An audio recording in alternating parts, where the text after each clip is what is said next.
Ordinarily, I would say that the people who voted for Biden and Harris are probably feeling pretty stupid right about now, but then again, these clowns are too dumb to even have that kind of thought register. No self-analyses for these chumps. More importantly than that, they don't really care. They just wanted to be part of what they saw as a little bit of a bandwagon. They could get a pat on the head from some white liberals, and that was good enough for them. But for the black bootlick crowd, the roly-poly Martins and such, he's got to be depressed right now. He's got to be crying into whatever plate of butter biscuits and extra batter-dipped fried chicken with Haagen-Dazs on the side that he's been burying his face in, drowning his troubles in as much sugar, fat, high cholesterol as you possibly can. Oh, all that bootlicking, all of that butt kissing, all of that making a fool of himself, dancing the jig for Hillary Clinton. Oh, he just knew that he was going to get himself some sort of token White House job, or at the very least, he was going to find his way back onto cable TV with a regular paycheck, and it didn't work. And you know who else didn't have their bootlicking and butt kissing pay off? Symone Mammy Sanders and Karine Stud Pierre. Oh, especially Symone Sanders. If it wasn't for the fact that she's such a scumbag, you could almost feel sorry for her. I mean, all of that shameless, feckless, absolutely reprehensible excuse-making she did for Joe Biden's 40-plus year track record of anti-black racism, lying about the 94 crime bill and saying, no, that wasn't Joe Biden, that was the states. All of that. And she just knew that she was going to be White House press secretary. And instead, what happened was Joe Biden was like, nope, you can go ahead and tackle as many feminutes as you want on my behalf. You can throw yourself in the way of as many bullets as you want. The best you're going to get from me is you're going to be an advisor to the vice president. That's what she's going to be, advisor to the vice president. That's what she gets. Nah, you ain't going to be advisor to the president. You better be holding out a candle and see if Kamala Harris, if and when Joe Biden finally decides, I'm going to go off to whatever mental home or hospice or whatever nervous home they're going to send me to. Not that he'll be able to remember it. That's the only way that Symone has a chance of getting some sort of promotion. If Joe Biden unceremoniously quits the presidency and Kamala Harris inevitably finds herself sworn in. But even then, Kamala Harris will probably find some way to get Symone out of the way and somebody else will get put there. And that's the way it works. There's no honor among these thieves. And when you look at who this gallery of rogues is that Kamala Harris was only too happy to tweet about on her Twitter page, oh, this is who we're staffing the communication staff with. It's going to be all women. Yeah, that means they get to repeat whatever Joe Biden tells, or rather Joe Biden's handlers tell them to say. They have power. Yes, the power to repeat whatever pack of lies Biden tells them, just like Symone Sanders. See, the white media, they understand how simple-minded a lot of people are. All you got to do is tell them, hey, this person's on television. That means they're powerful. Yeah, look at all the power that Symone Sanders has. I told you guys that Karine Stud Pierre was a shoo-in. She's LGBT. She's Haitian. That's pretty much all they need. As far as they're concerned, that ticks off 2 boxes for them. They can fire Symone Sanders and they'll just put Stud Pierre out there and she'll be saying, I'm Haitian and I'm an immigrant and I'm LGBT and that's all that matters. And the white media will say, you're damn right. But of course, she's not the only one. I'm sure you see the black and white picture, the only black and white picture. Apparently they couldn't get Kamala Harris or whoever her social media manager is was too slow, dim-witted to get a color picture of Ashley Etienne. Ashley Etienne. Now, as the name would imply, she's of Haitian ancestry, at least on her mother's side. Her father's name is John Foreman, but you notice that Miss Etienne, she's running around with her mother's Haitian name. You see that a lot with these immigrants' children, even if they happen to have a parent who's a black American, FBA, DAS, what have you. These guys still turn around and decide, well, I'm going to go with the immigrant side's name. And you notice how they put her at the top of they put her on the top row. And they make it where you have to read her name before you get to Karine Stud Pierre. Gee, I wonder why that is. So you happen to have at least 2 individuals who are Haitians, 2 immigrants' children. one LGBT. And in the case of this Ashley Etienne woman, you better believe she didn't just drop out of nowhere. This is not her first time at the White House. In 2014, she left her job as Nancy Pelosi's deputy communications director so she could go work for the Obama administration. She left her job repeating whatever lies Nancy Pelosi wanted her to say to go work for Obama, repeating whatever lies he wanted her to say. Now, Nancy Pelosi has presided over the wholesale ethnic cleansing of black people from San Francisco, and she ain't shed a tear about it or said a damn word about it. Oh yeah, she's running around wearing a kente cloth scarf. Meanwhile, she's making sure all the black folks in her district are getting run out of town, run out of the state if she can manage it. And this is who Ashley Etienne was working for, carrying the bag for, selling the soap for, repeating the lies of. Well, the piece written about her went on to say that Etienne has overseen communication strategy for Pelosi and House Democrats on, wait for it, immigration reform, raising the minimum wage, and Pelosi's pet project to draw attention to women's, read white women's, economic issues, known as When Women Succeed, America Succeeds. And when you look at Ashley Etienne's resume, when you look at her CV, what you find is that's pretty much what this woman does. She's your typical black feminist.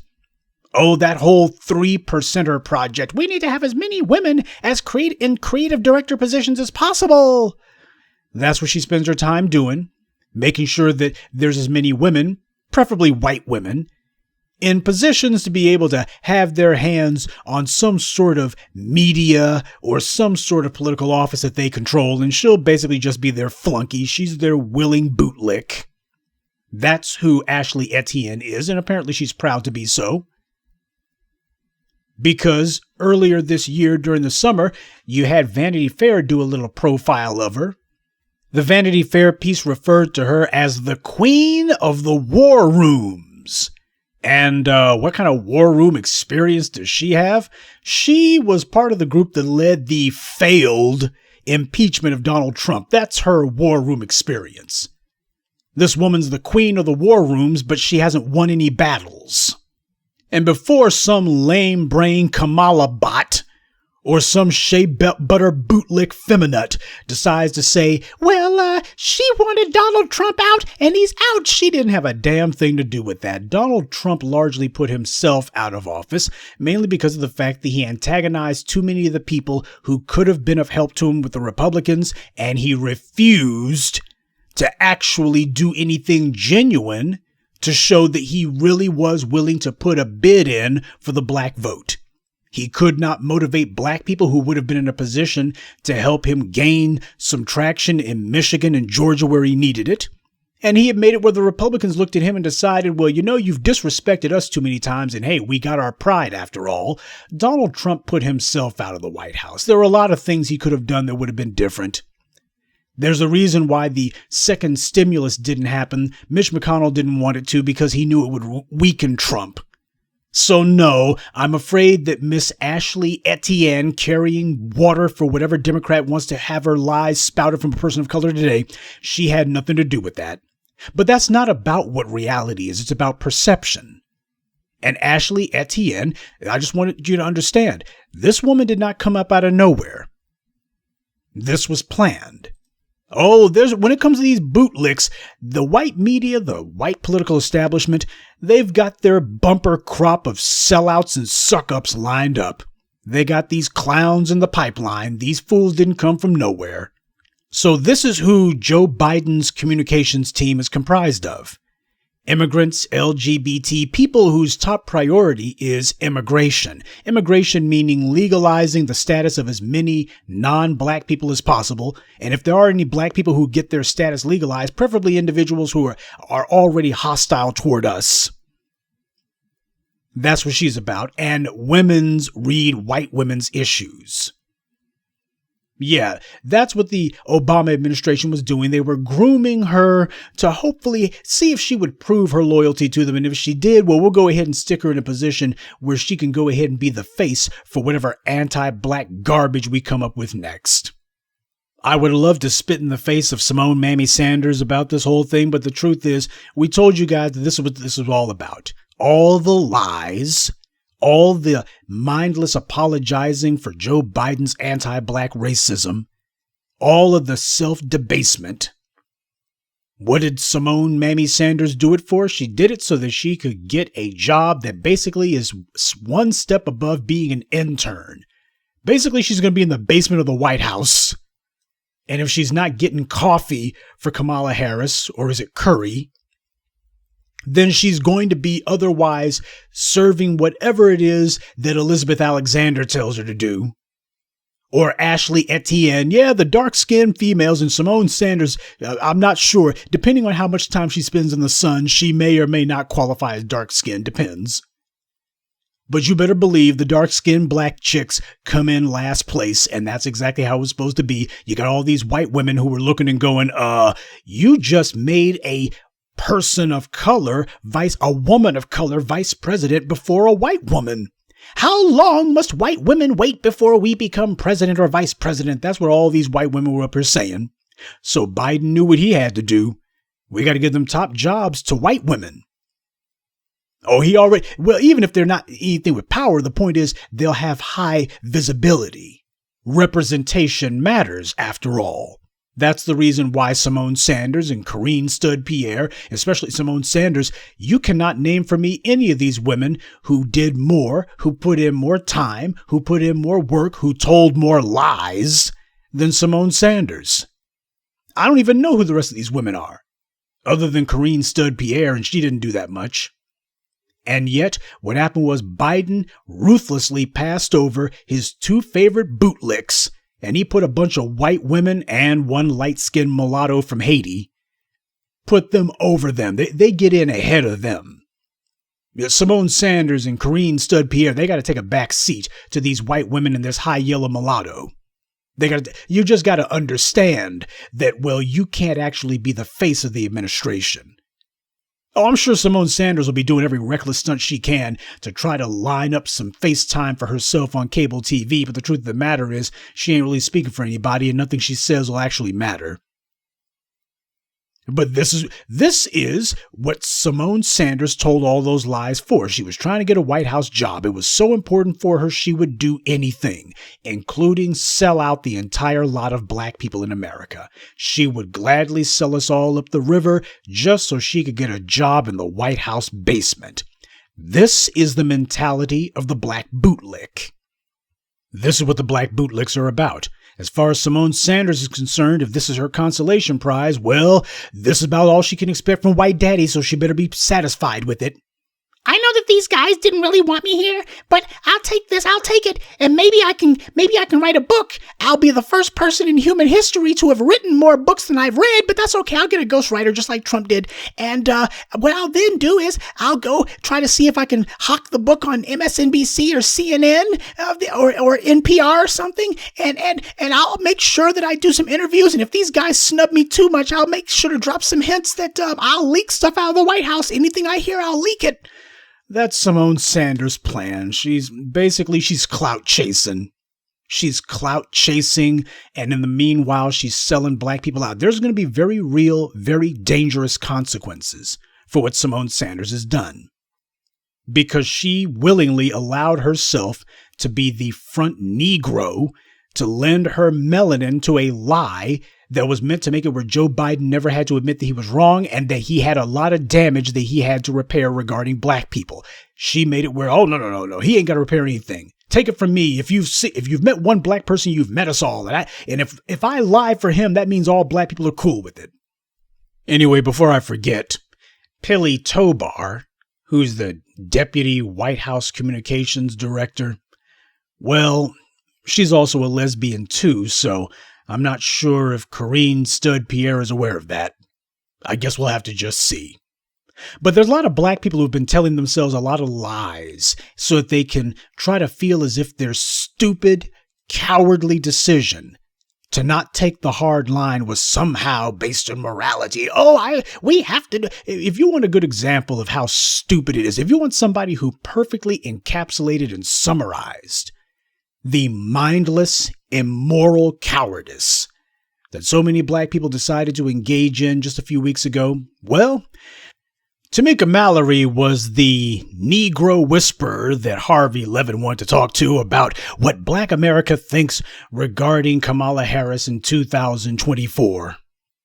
She did a little brief interview with TMZ, I know, but she talked to TMZ and their headline for her was Kamala not a shoo-in for 2024 with Black America, Tamika Mallory says. Well, of course, as we all know, with Biden's faculties, such as they are, rapidly failing him, the chances are excellent that she's not going to have to wait till 2024. But Tamika Mallory called herself explaining why it is that she voted for Joe Biden, and well, I'll let her schizophrenia speak for itself. If the Biden administration doesn't deliver what you want, you're in an interesting position. Do you withhold support to Kamala Harris in 2024? Well, yeah, I think you look at whoever the Democratic nominees are, and you begin to invest in individuals who actually have your best interests at heart. I mean, we obviously were living in a situation that was imminent threat. We had to get rid of Donald Trump. He just could not be the president of the United States anymore. And so we had a situation where we had to vote against him. But that day is over. We're now in a time that when the Democratic nomination period comes up again, we may have to make a different choice. I hope that that is not the case. I truly want to believe that Kamala Harris, Vice President-elect Kamala Harris, is going to work really hard, one, to reckon with some of the issues in her past, and also because she's really been on a listening tour, gathering information and trying to understand the intricacies of the issues that Black folks are dealing with across the nation. And so, you know, I don't put my faith in any one white man, especially a white man that's over 70 years old, who we know, unfortunately, Vice President Biden has invested and been a part of some of the most dangerous and detrimental things that have happened to Black people in this country. But I do believe that we can all grow, we can all evolve, and I hope this is a moment when we're going to see something different happen, especially if we win the 2 Senate seats in Georgia. Now, I will say that when you think about the issue of Kamala Harris and what she will or will not be able to accomplish, you're going to have to start talking about sexism, which I would argue is almost worse than, maybe worse than, racism in this country. And so whether or not, even if she does a great job, the idea that she's going to be able to win the presidency is still an uphill battle for us when we look at how women are treated in this country. Say, did you get all that? This is an idiot doing her impersonation of what she thinks a smart person would sound like. Donald Trump was an imminent threat. Imminent threat? This is an idiot who's scared of her own shadow. Or perhaps scared of her baby daddy's shadow, I don't know. But Donald Trump an imminent threat? More so than Obama? That's the thing. At this point, you got Black folks who are just scared for no damn reason. They're scared because, as far as they're concerned, they like being scared. See, this is part of what happens when you've been in a system of white supremacy too long. The white supremacists like being scared, so they like to be scared of Black people for no damn reason. Well, you got a lot of Black folks who have decided that they're going to take on those traits, and they're just scared of any white person who looks at them the wrong way because they like being scared. Especially if they think that they can get some sympathy from some white person. Oh, that Donald Trump scares me. They're just looking for attention. Donald Trump an imminent threat? While it is true that Donald Trump is certainly no friend of Black people, if you look at what's happened the last 4 years, and look what happened the previous 8 years under Obama, you have a situation where the problem for a lot of people like Tamika Mallory is you couldn't deny that Donald Trump was a racist. So you have to do something about it. But the problem is she looked and said, what I'm going to do is I'm going to take Joe Biden, another lifelong geriatric white supremacist, and I'm going to make him president because he isn't as rude as Donald Trump. When you ask what the hell the differences are, she can't tell you. She admitted it, that basically there was no difference. Look at the stupidity that she was spouting. I want to believe that Kamala Harris. Want to believe? A child deals in belief because belief is based on nothing. You can believe in the tooth fairy. You can believe in the goodness of the dominant society.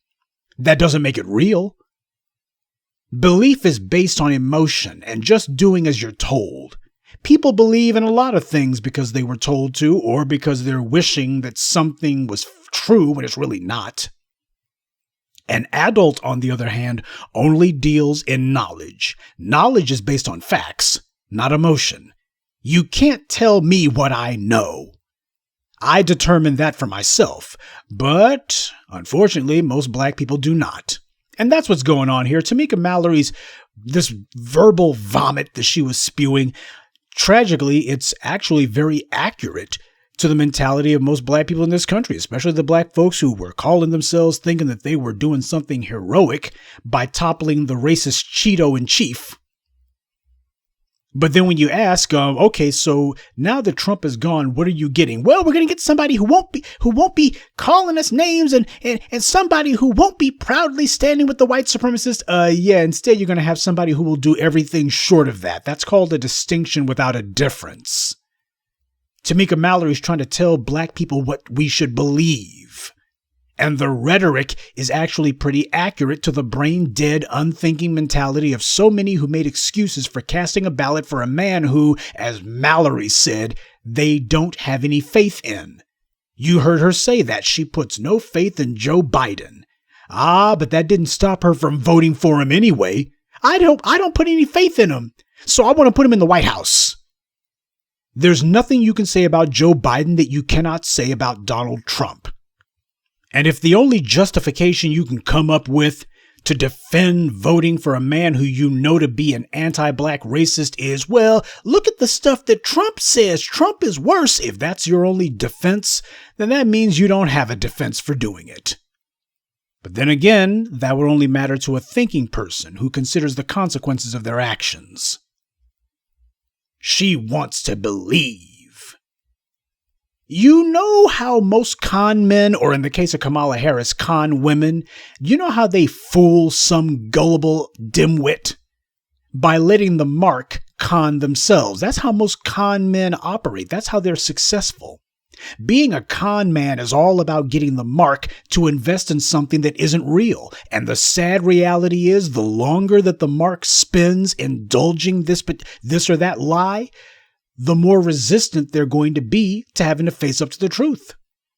That's a simple reality of the con man's hustle.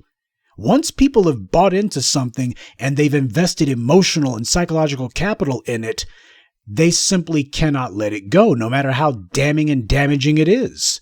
Even when it becomes excruciatingly obvious that the mark has been conned and that they put their trust in a liar, the mark will still demand that the con man make good on their false promises. Either they'll say one of two things. Either they'll say, you have to come through on it. Yeah, all that money that you took that you already blew, you got to make good on this investment for me, right?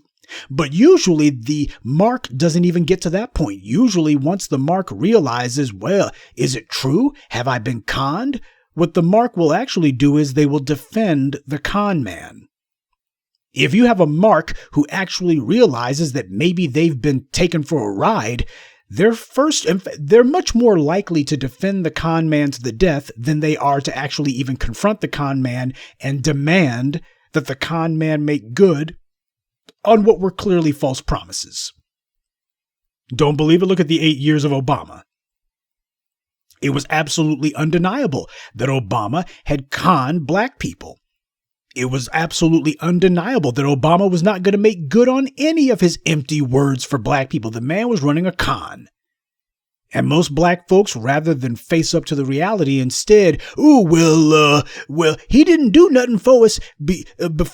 He did. The problem is the Republicans took back the House of Representatives. That's the problem. Wait until he gets reelected. That's when he's going to do something. Okay, he got reelected, but, you got to let him get in there. He going to do something right before he leaves. Before he leaves, when they can't do nothing about it. Okay, he's left. Well, he going to be doing stuff outside the White House. Now that he ain't president anymore, he got a free hand. That's what a lot of black people are doing. They're holding on to a lie because they can't let it go. And Tamika Mallory is indulging this and encouraging this. But understand, what Tamika Mallory is hoping to promote here is far, far worse than a mere con man. Tamika Mallory, she's not fooling anyone but herself, at least as far as those of us in the black grassroots are concerned. We see exactly what Tamika Mallory's doing. This is another clout-chasing black feminut, by the way. She's saying that Kamala Harris has been on a listening tour. Listening tour? That's the same damn thing that Bill Clinton told us in the 90s. I feel your pain. And Obama made it a point to say that phrase to black people. I hear you. I hear you. I hear you. You say you're being mistreated. I hear you. I hear you. That was his phrase. I hear you. Every time Obama was in front of black people. Oh, yes, I hear you. I hear you. You've told me that you got all sorts of trouble. Well, I want you to know I can hear you. I hear you. Yeah, but he ain't going to do a damn thing for us. See, hearing us is not what we demanded. What we demanded was that he obey us. And he made it clear he would not. Listening tour indeed. Kamala's listening to black folks. Oh, we know that she's been listening to black people. She was asked what she was going to do specifically for us. And she said, you think I'm going to do something that only benefits black people? No. Listening tour. Oh, she's on a listening tour. And to say that Kamala's been trying to understand the intricacies of the issues that black people are dealing with, forgive me, but those words don't even sound natural coming out of a hood rat mouth like Tamika Mallory's.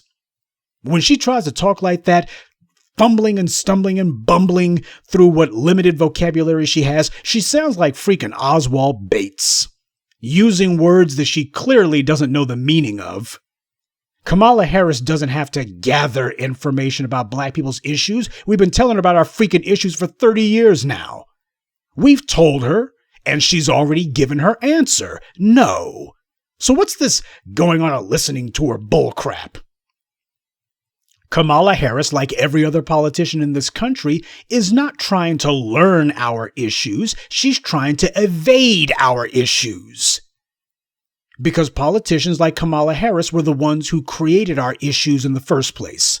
The problems that we got saddled with them by people just like Kamala Harris. Mass incarceration, this happened to us because of people like Kamala Harris. It happened because of her. She's been a lifelong prosecutor and a shameless persecutor of black people and refused to lift a finger against police brutality and murders against black people. She ain't done a damn thing for black folks. Ask the family of Matrice Richardson if you doubt me. So what sane person actually believes that a woman who created our problems is also going to solve them? Especially after she's already told you to her face that she won't. She's already told you no. I heard exactly what you said you want. I've heard exactly what it is you expect me to do. And the answer is no. This is the mentality of the people who voted for Biden and Harris. This kind of suicidal denial of reality, this is how entire groups of people get themselves wiped out. This is what was going on in Germany in the 1930s. They could see what the hell was happening, but they just didn't want to believe. The Jews had a choice between accepting the hard knowledge of what was forming against them, or of trying to retreat and take refuge inside of belief, which is just another word for denial. They chose denial, and we all know what the tragic consequences were. And now black people stand at the fork of an exact same choice. But you got people like Tamika Mallory telling us to put your faith in belief, put your trust in belief. Whose belief? Hers? She's in the freaking magical land of make-believe. These are the mental gymnastics you have to go through in order to justify having voted for Biden and Harris. And already these clowns, here they are talking about, well, support for y'all ain't a shoo-in in 2024. You know, the fact that you're already expressing buyer's remorse, what that already shows is, yeah, they can see what the grassroots are saying. Okay, once you get past we got the orange man out of the White House, now it becomes a matter of, but these black issues we were talking about, they're not going to go away. We're not going to stop talking about them, and we're not going to stop putting pressure on you. So now what?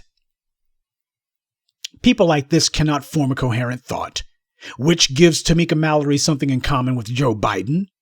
People like this willingly ignore a combined 80 years of history between Biden and Harris and instead start daydreaming in public about what they hope will happen, what they believe might happen. Hope. Last time I heard black people talking that dumb stuff was with Obama. And how'd that turn out? So, Tamika Mallory's asinine delusion about Kamala listening to black people is stupid on its face. Every politician in America knows what black people's demands are. Hell, the DNC and the RNC can list our demands and needs and interests better than most black people can. And both the Democrats and Republicans have made it the cornerstones of their respective parties that where black people are concerned, we are to be ignored. Listening tour indeed. And in case Miss Mallory doesn't know what the term means, and clearly she doesn't, ignored means when someone hears what you say but refuses to do it. This woman is too dumb to be talking about politics. She's too stupid to be weighing in on serious matters. She totally ignores Kamala Harris's 30-year career of being the attack dog for the prosecution arm of white supremacy. Mallory says nothing about Kamala Harris's record at all, totally ignores it. So what does that tell you? This is about propping up Kamala Harris.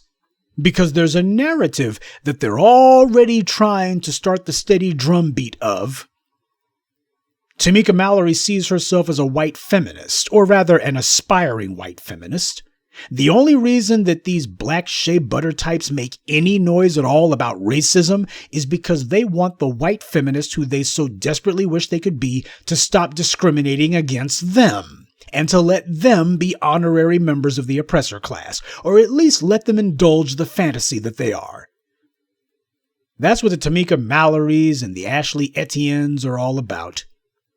She actually had the nerve to put sexism in the same galaxy as racism. And when you do that, what you're saying is that black people's concerns, because racism in America doesn't really mean racism. It means anti-black racism, because racism is not about Hispanics. It ain't about Asians. It ain't about Native Americans. It's about black people. When you say racism, that's what it is. And for her to try to put sexism on the same plane as that, that's repeating the age-old white supremacist lie that black people's concerns are no greater and hence no more important than anyone else's. Why should we listen to black people's concerns? Why you got these white women over here talking about Me Too? Why should we listen to black people's concerns? Why you got these immigrants over here saying that they need to be legalized? Why should we listen to black people's concerns? Why we've got these LGBT people over here who are talking about transgender bathrooms, parades with enormous representations of human genitals, and transphobia. Black people's concerns are no greater and no more pressing than anyone else's. Sure, 50% of black people are in poverty, and most black people economically are at death's door, and black people die at a 10 times the rate of everybody else when it comes to medical malpractice or denied medical care. But you know what? That's no more important than whether or not Tammy and Tiffany can get married. That's no more important than that. See, that's the danger, the damnable lie of letting people like Tamika Mallory start slipping in all of this white supremacist deflections and diversions. Start trying to slip in all this trick bag language, LGBT stuff, sexism stuff, and try to associate that with our very real, very pressing, very dire concerns. You see what she did? She slipped that in there and then boldly, well, sexism is as bad as racism. That's the lie she reinforced. Well, since there's more white women in political office than black women, Mallory has given them a black face who they can hide behind and say, see, this is why white women need more power, etc. That's what she's played to, and that's what she's been trying to. Tamika Mallory is nothing more than a clout-chasing black feminine, trying to figure out there's some white women who she can climb the political or social ladder on the swinging from the coattails of. America's cardinal sin isn't sexism. It's anti-black racism. That's America's cardinal sin. Nothing else comes close. Black women are not being oppressed by black men. Black men don't have the desire to oppress black women. And even if we did, we damn sure don't have the power to. So what the hell is she babbling about? Tell these black feminists to name any oppression that they've been subjected to, and it always leads back to white supremacists. No black man has ever denied a black woman a job. No black man's ever denied a black woman an education or a business opportunity or a chance to do whatever the hell she wants because black men have no interest in holding black women down. I can tell you right now, though, people like Symone Mammy Sanders don't have a problem with black women being denied opportunities just so long as she gets whatever opportunity that she might have. Oh, she'll go ahead and slit black women's throats by the millions. She will defend a mass incarceration machine that Kamala Harris used to chew up black single mothers in California. And she did all that, Symone Sanders did, just so she could get a job in the White House basement. That's how little she thinks of black people's lives. That's how little she thinks of her own. She would debase herself, tell what she knew to be damnable lies, all so that she could say, I'm in the White House. I got a White House job. There's a reason why Biden made it a point that whether it's that Linda Greenfield woman who's going to be the UN ambassador, which means that she just basically is another errand girl, just like Symone Sanders and Karine Stubbe-Pierre aspire to be. Linda Greenfield will simply be a messenger girl carrying whatever message Biden wants, or rather his political handlers want, to the UN. That's all she is. I mean, that's what these positions are. You get to be our errand girl. And they think you're going to have people like Essence Magazine. Are they still run by white people? I'm not sure. Well, if they aren't, they might as well be. But you're going to be having some phony baloney so-called black publications, the old dead black media, trying to, with its death throes, its death rattle will be, here are some powerful black women in Washington. That's going to be what they say with their dying gasp. What power does Symone Mammy Sanders have, huh? What power does Tamika Mallory have? For all of the water she's carried for these white feminists, what the hell she got to show for it? No, it seems these bootlicks never learn, especially the shea butter wannabe feminist type. Seems no matter how many times their white feminist friends leave black women out in the cold, be it after the passage of the 19th Amendment, be it after the Civil Rights Movement when they told black women to walk away from the movement and join the stupid ERA amendment. Or even today, all these white women who didn't do a damn thing to help get Joe Biden president, they're going to be the face of the administration. Meanwhile, Symone Mammy Sanders, who did the most, she gets stuck in the White House basement, hoping that Joe Biden dies or that the 25th Amendment has to be invoked because the man's dementia becomes just too intolerable, or what have you. She's hoping that Kamala Harris unceremoniously finds herself president in the vain hopes that maybe this will result in some sort of promotion or upgrade in political status for her. These black feminists just don't get it.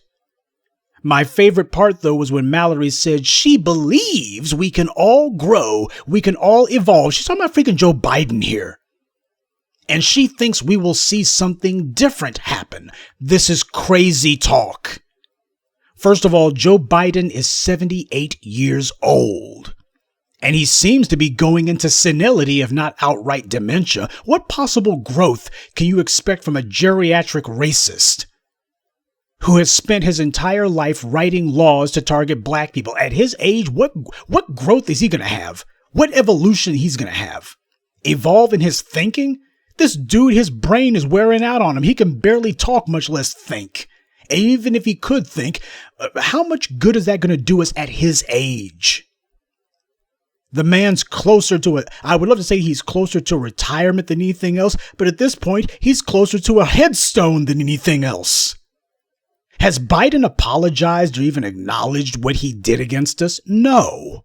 Instead, he lied and blamed the states, and Symone Mammy Sanders repeated the lie right alongside him. He just denies everything.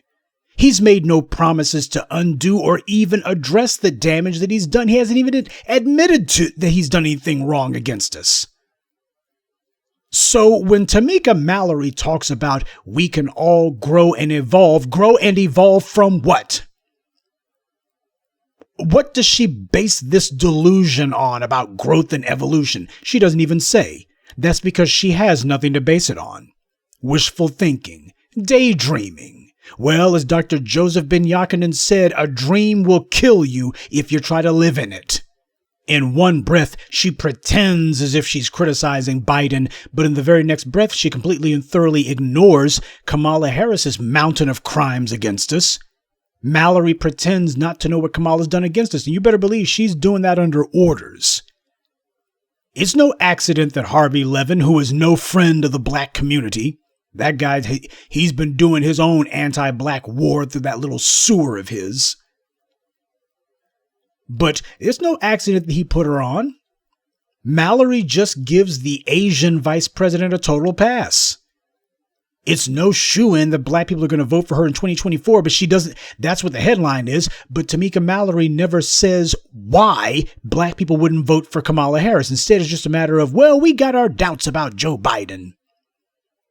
Kamala Harris hardly has a sparkling record of supporting black people. She's cut from the exact same cloth as Joe Biden. See, this is why it's so damn dangerous for black people to try to live vicariously through other people. Because the people we're trying to live vicariously through are doing real damage to us in the real world. By supporting these clowns, we empower them, or rather we clear the way for the white media and the white power structure to have these people do things and then claim this is progress. They're doing all this crap against us. Obama's signing blue alert laws to embolden the thugs in blue. This is progress. We had a black man who's encouraging the white supremacists and the police to kill us. This is progress under white supremacy. Oh, why, we'll make you president so long as you've already forsworn to attack black people as much, if not more, than the white supremacists do. What kind of progress is that? It was this first black president who made it his very first act of office not to go after the police killing black people, not to address our economic concerns. Instead, he signed the Liddy Ledbetter Act for a white woman, so that white women could crow and say, ooh, we're going to get pay parity with white men. He signed his damned blue alert executive order. Flint, Michigan was being poisoned. And what did Obama do? Didn't do a damn thing. Eric Holder and Loretta Lynch sat on their hands, did nothing. Oh, but Obama did go to Flint, and he held a little rally there. Mostly y'all need to turn out for Hillary Clinton. And while he was on stage, he thought it was cute to ask for a glass of water. And he didn't drink the water, he just basically wet his lips for the cameras and then walked away. Meanwhile, Flint has received absolutely no federal assistance. The water supply is still poisoned. They're going to need an overhaul for those pipes there, but they'll have to wait and see if the next president gets around to it, because Obama didn't. And the white supremacists who did this to Flint, Michigan, they have not been prosecuted or punished. Obama and his flunkies did absolutely nothing to them. The emergency manager law in Michigan is a completely clear violation of the 15th Amendment. That's the reason why it was written. It was written as a way of nullifying black people's right to vote in select cities in Michigan. If you're in the state of Michigan, they want to make sure that if you're a majority black city, then you don't have the right to vote. But Obama did nothing about it. And Ashley Etienne, who started off working for Nancy Pelosi, the same way she didn't say anything about black people being ethnically cleansed from San Francisco, Etienne didn't say a damn thing about black people being poisoned and killed in Flint, Michigan, or anywhere else for that matter. Oh, but she's got lots to say about women's pay, which means white women's pay. She's got lots to say about the feminist cause. Nothing about black people, though. She's got lots to say about immigrants. But nothing about black people, though. See, the melanated operatives for white supremacy are every bit as dangerous as the most virulent, gun-toting, racial slurs spouting alt-right zombie you can think of. Tamika Mallory's lies by omission are not harmless. It is not a victimless crime when you decide that you're going to play the game of, oh, I'll go ahead and pretend to criticize Biden, all the while saying that I believe he can grow and evolve. You know, in one breath, you're claiming, I'm not putting faith in him. In the very next breath, I believe he can grow and evolve. But you don't say anything about his henchwoman, Kamala Harris, who is every bit as guilty of the same garbage as Biden. What the hell is that? These melanated white supremacists are meant to be the thin end of the wedge. Their job is to justify all the anti-black actions of their white supremacist masters. Mallory claims not to put her faith in any white man, but that's exactly what she did. The cognitive dissonance here is outrageous. Mallory got no concessions or admissions of wrongdoing from Biden, so in truth she has no ground to stand on to complain when the 78-year-old racist acts like a 78-year-old racist and does nothing for black people and in fact paves the way for more crimes against us. Hey, but what does Mallory care? She's a black feminist. As far as she's concerned, the people who she identifies with are not black folks. She identifies with Lena Dunham and Gloria Steinem. Tamika Mallory voted for this. She wanted this. Don't let her pretending that, I've got some criticisms now. You know, I've got my doubts. No, she doesn't. Whatever happens is because this is what Tamika Mallory wanted. And I won't hear any complaining about it from her. Because nothing that Biden or Kamala Harris does is any sort of surprise. They've been told about it. Oh, they'll be denying all of it and claiming that it's not so bad. The message Tamika Mallory was trying to get across came through crystal clear. All her speechifying was just a low-key way of signaling to black people, particularly black women, that Biden doesn't matter. What matters is Kamala Harris because of sexism. And whatever Kamala did against black people, that is so unimportant and so irrelevant, we're not even going to talk about it. And if you do, if you mention it, if you make any demands, then you're sexist. That's what this is about. They're going ahead and starting the steady drum beat now. Kamala Harris ain't even been sworn in, but they're already beginning the steady drum beat now. Mark my words. You will see Tamika Mallory's and the other bootlick operatives using that line. A lot of them have already started to do it.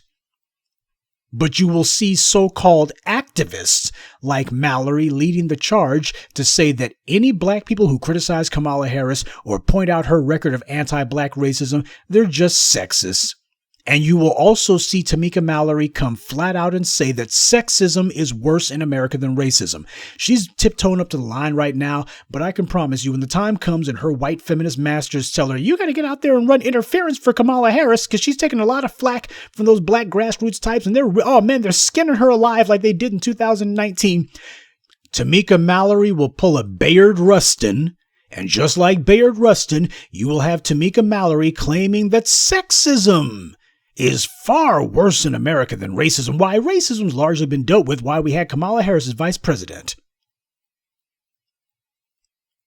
That's what you're going to see. Before it's all over, she's going to stop tiptoeing up to the line. And when the time comes, when the pressure gets too hot, she's going to step across the line for her white feminist masters. And she's going to say that sexism is actually America's biggest problem, not racism. She will do that. And she will be pointing at black people who are holding Kamala Harris to account and say, that's the reason why, that's the reason why. And you get the part about sexism is worse than racism that she said. Oh, I feel at times sexism is as bad as racism. That's hood rat logic. That's the logic of a dusty, dirty hood rat. This is the class and caliber of person who called themselves voting for two of the most notorious anti-black political figures in our lifetimes. Sexism is almost as bad as racism. Please name for me the white woman who was gunned down in her own home naked by the police.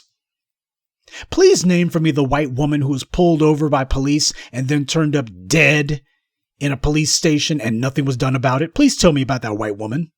John Benet Ramsey was a 6-year-old little white girl who died in her parents' home, and the white media and white America obsessed over that.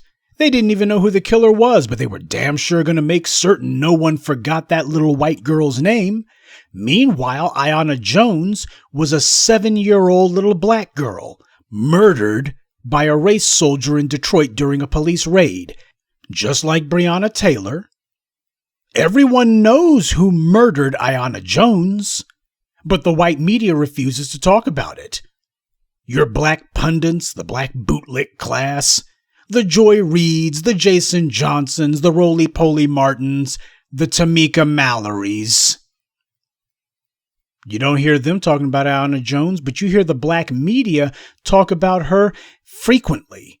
We've been the ones keeping the names of black women murdered by white supremacists alive in black people's memories. It damn sure ain't been Tamika Mallory or Ashley Etienne. Linda Fairstein illegally prosecuted 5 innocent minors, and not only has she not gone to prison for it, she still got her law degree and she went on to become an author. She writes novels. Well, considering that her legal career was based on making things up, it's an understandable career change. Meanwhile, Mike Nifong was accused of wrongfully prosecuting white teens for raping a black woman. And not only did the white suspects not go to prison, the white media made a crusade out of getting Mike Nifong hauled before the state bar. They got him prosecuted for prosecutorial misconduct. He lost his law degree and was convicted and sent to prison. From Emmett Till to Susan Smith to the Central Park Five to whomever. I can read you chapter and verse of all the times that white women have falsely claimed to be victimized by black men, and yet you can't name even once when a prosecutor has actually been punished for persecuting black people under these false racist lies. You can't name that. But if you call yourself trying to do something against a white offender who harms a black woman, I mean, for God's sake, they're trying to get Daniel Holtzclaw out of prison, and that's not even a scandal. But Tamika Mallory thinks that sexism in America is as bad as racism in this country. See, you have a lot of black people who are auditioning for butter biscuits from the dominant society. It ain't just Symone Sanders. And it doesn't matter if it's Fox News and Sheldon Adelson on the right or MSNBC and George Soros on the left. It's still the same white supremacist monster. What kind of black person is so ignorant, so idiotically opposed to seeing what's right in front of them? There's a difference between being a prisoner and being a slave, and the difference is collaboration. It's one thing to be under oppression. It's something else entirely to willingly collaborate with your oppressor and to work for your oppressor's empowerment. Ava DuVernay supported Joe Biden and Kamala Harris, but it's no surprise that she can be so duplicitous and two-faced. Ava DuVernay infamously tweeted back in 2012 that she had heard all the stories about serial rapist Harvey Weinstein, and she was still a fan. She even said that Weinstein should be hosting Piers Morgan's show. That way you can have the rapist on TV 5 nights a week. Agent DuVernay used almost the exact same wording in her Instagram endorsement for Kamala Harris. She mocked the black community's objections to Kamala Harris's candidacy. And she told black folks, you need to jump on the hype train, saying, quote, Kamala did this or she didn't do that. I hear you, I know, and I don't care. See? Ava DuVernay did a little listening tour of her own when it came to black people's objections to Kamala Harris. And just like her pal Kamala, Ava knows exactly what black people's objections to Kamala Harris are. She said what they are. And then she immediately said, I don't care. You see, this is what a listening tour gets you. Now, obviously, Tamika Mallory and Agent DuVernay are both operating out of the same playbook. It's pretty obvious. They're high-profile bootlicks, so, they're just a sideshow unto themselves. They both serve the same white benefactors. They're sock puppets for white power, and they want to stay in the good graces of their financial benefactors. We understand what drives them to lie for Biden and Harris. But the problem is, these two bootlicks are not alone. What caused so many other black people to deliberately ignore their better judgment? First of all, they can't understand something as basic as only acting when it's in your interest. While it's true that Donald Trump is a feckless racist and certainly has spent his life siding with bigots, so what? Every president since Washington has been a white supremacist. It's not a news flash that Trump is racist. That's par for the course. There hasn't been any person in the White House, including Barack Obama, who has not been a hardcore anti-black racist. Every one of them has fought against black people's interests. And the one or two times that they did something that might have, on the surface, seemed like it could benefit black people potentially, it was only when there was some overwhelming crisis, and it was always purely a move of self-interested political expedience. Damn sure not because they gave a rip about us. Black people are fond of saying that we are in a struggle, though the way a lot of black people act and talk, you couldn't tell. But nonetheless, the struggle is real. And that being the case, how do you win a struggle when you're afraid or when you're helping the very powers that you're struggling against? It's one thing to do nothing. It's another thing to wait for an opportunity when you're waiting for an opening. You see, in warfare, sometimes inaction can be the boldest action of all. Now, those of you who have listened to TBA for years, you know that Jason is fond of a quote from Arnold Rothstein, a gangster from the TV show Boardwalk Empire. The quote that Jason is so fond of comes from an episode when Rothstein and some of his gangster pals are trying to decide what to do when they find out that some of their young protégés are planning to rub them out. Something has to be done, but the senior gangsters aren't really sure what. Finally, Rothstein says, "Do nothing." His colleagues are stunned. Do nothing. One of them says, "Hey, but don't you see that Nucky Thompson is under attack?" And Rothstein answers their fear and panic with logic. He has to explain to them there's a difference between being under threat and being under attack, and that they had confused the two. Rothstein told them this was a time for patience, because at that moment, there was no move to be made. So the smart play was to wait. Marshal your resources. Plan your next move. And when you see your opening, go all in. Now, to use this strategy would require black people to do some things that we've utterly refused to do. Marshal resources. We have plenty of resources. We just choose to throw them away on non-black businesses, typically for ghetto trinkets and toys and other things meant to impress the other slaves on the plantation. Wait for an opening. Black people are a restless bunch. Problem is, we don't move for what will empower us. We are running around either in fear or looking for childish entertainment to get into. And finally, plan our move. Black people as a group refuse to plan. Hell, most black people have no will. Not even black celebrities who you would think are the people best situated to have one. Black people have decided that we could marshal our resources, but we're too busy goofing off. We could wait for an opening, but we're bored, we're restless, we need something to do. We need something to keep us busy. Well, we could keep ourselves busy planning, but planning apparently doesn't suit the nature of most of us. You see, animals move off of instinct, but the problem with instinct is that if you're up against someone who plans, like a hunter, your instincts can easily be used against you. See, when you tell black people you're going to threaten white supremacy, most black people won't admit it, but they don't like that idea any more than the white supremacists do. To return to my hood rat analogy, people like Tamika Mallory depend on white daddy to some extent or another. They want a job from white daddy, they have student loans that they can't possibly pay off, and they dream of being white. That's a recipe for suicide. So when we talk about black empowerment, all they hear is they can't escape being black, because we're telling them, stop trying to escape being black. Worse, they have to be around black people all day. Hell, the only thing worse than not being able to pretend to be a member of the dominant society is when you get up every day and you see a whole bunch of black folks around you. Why, that's living in hell, isn't it? And they can't depend on white mommy and white daddy to build things for them or to do anything for them.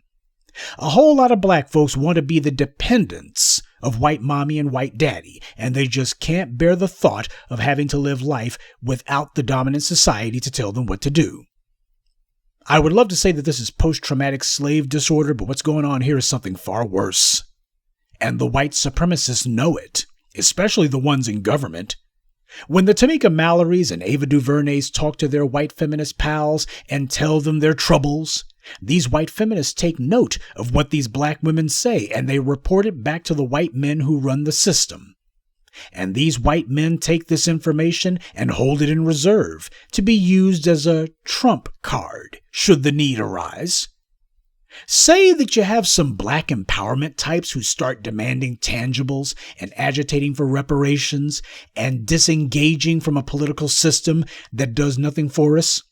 White politicians like Bernie Sanders and Elizabeth Warren will begin making some loose talk about student loan forgiveness. First of all, that's a trick bag. The vast majority of students in the United States are white. In fact, a large number of them actually white women. So this is a plan that's meant to benefit them. It will benefit very few black people. Even if all the student debt was to magically disappear tonight, it would change absolutely nothing for black people. See, the problem that black people are not very good at analyzing their problems. That's why scams like this student loan forgiveness scheme, that's why it appeals to so many of us. The problem that black students have is not that they've been saddled with debt. It's that black people do not have an economy working for us. We don't have the economic wherewithal to deal with our debts. Black students hoped that their degrees would get them high-paying jobs, but they didn't. That's the problem. And neither Sanders, Warren, nor Biden or Harris actually has an answer for that. White supremacy has all but banned black people from any colleges and universities. That's what all the phony baloney right-wing lawsuits about imaginary reverse discrimination in college admissions was about in the 90s and the aughts.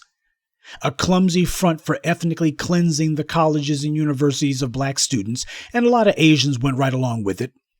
So student loan debt is not the biggest problem facing black people any more than sexism is.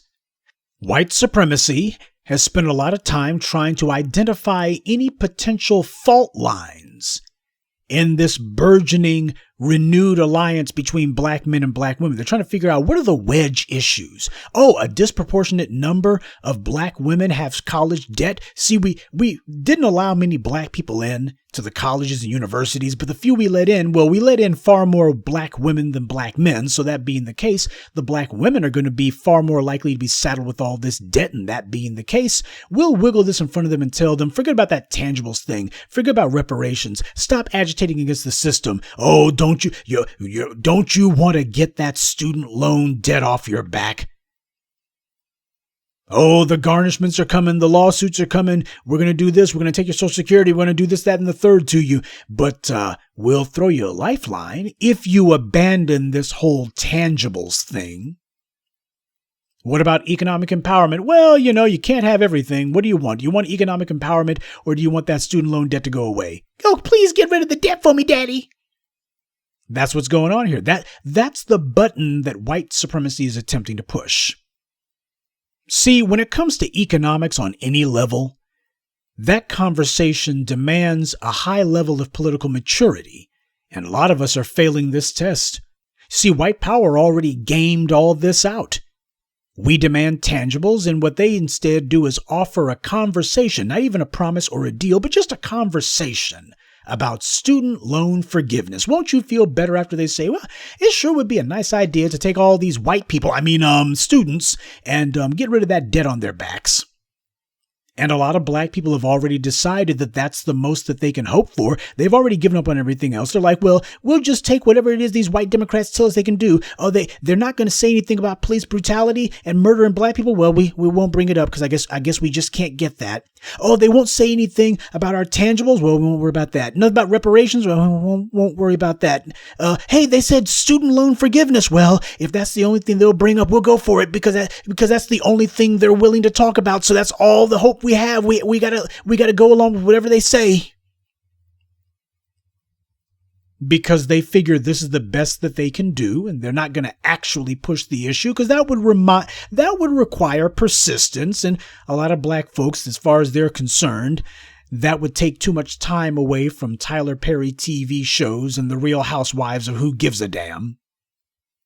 When we hear student loan forgiveness, we understand this to be at best a distraction meant to get us off the real prize of our tangibles, which for the ignorant and lazy-minded means our share of the nation's treasury.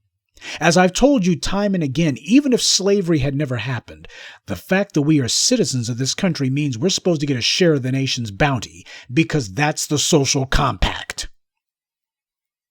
As citizens, we are under absolutely no obligation to live lives of poverty and deprivation. We are under no obligation to see the least deserving in the society live off the fat of the land, while the best that black people can hope for is to sell each other out in the futile hope to get some crumbs. Every government and every society knows this reality. This is why revolutions happen. Because at some point you get a critical mass of people who are sick and tired of being left out, who are sick and tired of being deprived of their God-given rights to prosperity and the ability to take advantage of whatever formal opportunities exist. People who are forcefully being deprived of resources have also stopped pretending that they can get the political leadership to pass laws that are going to allow them to have what is their birthright anyway. And that is the ability to take advantage of the formal opportunities that exist. Now, we can either take the resources by force, or the powers that be can allocate them fairly, but the status quo of us at the bottom will not be allowed to continue because we won't allow it to continue. And unlike Tamika Mallory, we're not waiting for some wrinkled-up old white supremacist or his Asian co-conspirator to make nice with us. We're trying to bring them down, not prop them up. And that brings us to the second reason so many low-information, willfully ignorant black people keep holding on to the lie that we have to vote for the lesser of two evils. You gotta vote for somebody. It's because so many of us are used to losing. We've become accustomed to it. Hell, we've taken that as being our identity, most of us. So at this point, we've given up on ever winning. It's like a high school baseball player who failed to even get into college ball. Oh, but he loved baseball so much when he was in high school and junior high. He still thinks about it every day. He's 50 years old, but he's still obsessed by it. His dreams of ever being a pro ball player died an ugly death long ago, and he knows it, so he obsesses about his favorite sports team because that's the closest to glory he's ever going to get. When his team wins the World Series, he's screaming and yelling, and he's all ecstatic about it, like he's the one who gets paid millions, like he's the one who people are going to remember or talk about. And when his baseball team loses, even when it's clear they were sloppy or unprepared, that the coach is an idiot and probably on the take to some sports bookie, well, that doesn't dampen the enthusiasm of this baseball fanatic. Instead, he blames the officials for lousy officiating. He claims that the other team cheated somehow and, well, we'll get them next season. Win or lose, and it's normally lose, he'll stay on the treadmill to nowhere, and if you try to get him off of it, he'd sooner fight you than wise up. Most black people are just like that. We've given up on ever winning. So we're backing our enemies and trying to bask in the glow of their victory, even though the only thing that they're victorious over is us. Oh, you can say that Biden and Harris won a victory on Election Day. It was certainly a win. But for who and for what? It was a win for white supremacy, and it was a victory over us. Pretending to take a stake in the victory of Biden or Barack Obama or any other politician under this sick system is nothing more than a temporary anesthetic. It's meant to make us artificially happy for a moment. And when our chosen winning team predictably fails to do anything for us, we play right along with the lie that, well, it was because they were thwarted by the opposing political party and, We'll get them next time. Under white supremacy, what passes for government is truly nothing more than political theater, and white supremacy has already written the script, including the script for you. They tell you that the racist old white man or his Asian partner in crime are the heroes of the story, and they dictate to you your role in this little tragedy. It's to cheer them on. You're going to cheer on the actors on the stage, and you'll boo for the appointed scoundrels on the other team.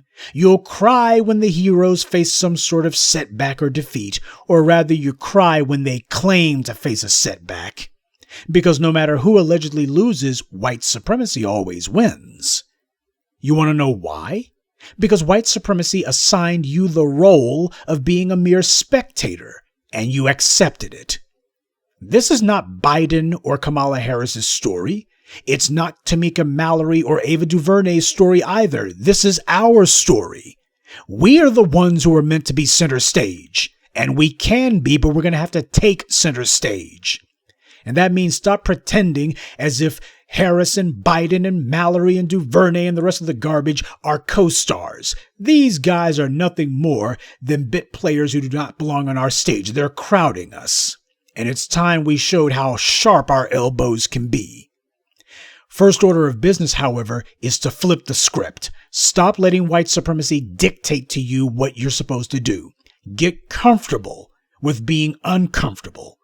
When someone from the dominant society tells us that we ought to be worried or afraid of something, we start quaking in our boots. We don't even know why we do it. We just start shaking because they told us to. We sit around waiting for them to tell us what to do next.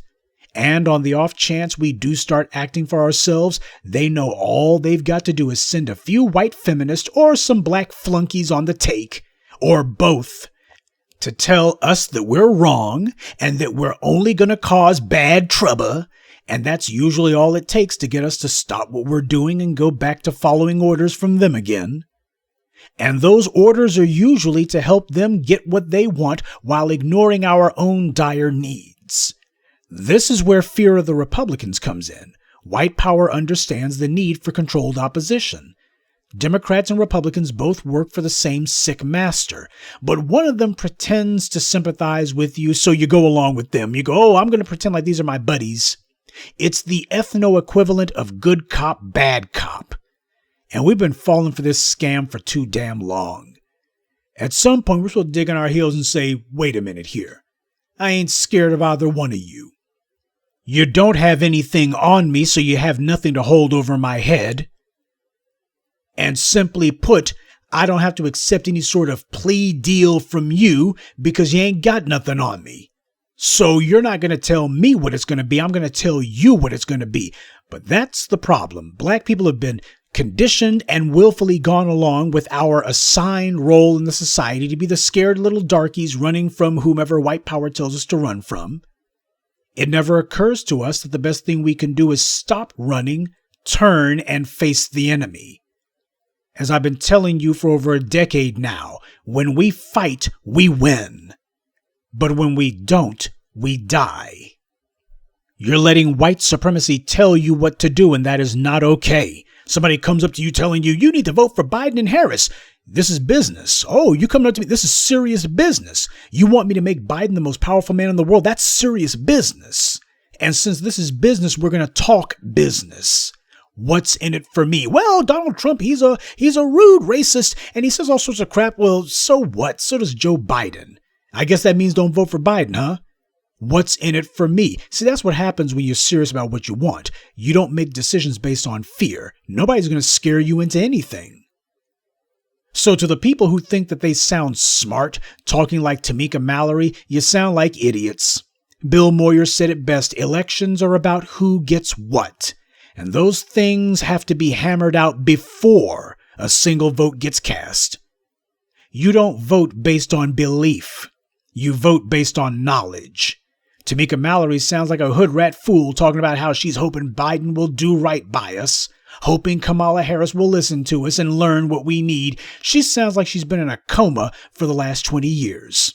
But the delusion she has chosen to indulge in is shared by most black people. trying to get something from a pair of anti-black con men who haven't promised you anything to begin with, and when you do corner them, they boldly tell you to your face, I ain't doing nothing for you. But of course, as the reality becomes more and more clear and more undeniable, Tamika Mallory will begin taking off her proud Democrat uniform and pretending as if, oh, I was against these guys all along. That's her verbiage that she used was meant to give her basically an opening that she could say, well, I never said that Biden was the second coming. I never said that I said that I'm not waiting for a white man to do no. Please, knock it off. You didn't criticize Biden. You simply threw out some clearly insincere pro forma verbal vomit that was meant to give you some verbiage that you could point to later and say, see, I saw through him the whole time. Yeah, especially while you were voting for him, right? But this is what black people do. Tamika Mallory used so many words that she clearly doesn't know what they mean. So here's my little suggestion for Tamika Mallory. She should go on a listening tour and listen to the black media. Not that it would do her any good. Perhaps one day she and the other black people who decided to ignore their better judgment will actually learn what Einstein's definition of insanity is.